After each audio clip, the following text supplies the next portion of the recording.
BBAI stock analysis and price predictions for Monday. Is it a buy? I'm going to be breaking all that down in this very brief, short 1-minute video. Especially with BBAI, I mean, from a first glance, it might seem like it's all over the place and whatnot. Bro, this is a very just normal bullish market. I mean, all the links you see is just previous proof of me pretty much calling it up, right? And being bullish in this. And here's the proof. Like, at the time, this was sitting at $0.64. This is like 2 months ago.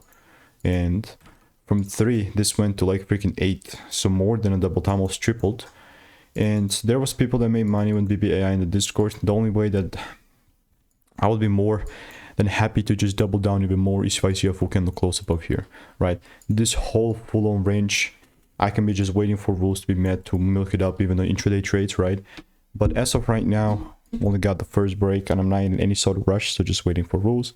And if you want to stay tuned and get free money making emails and insights, then just click the first link in the description and I will see you in the next one.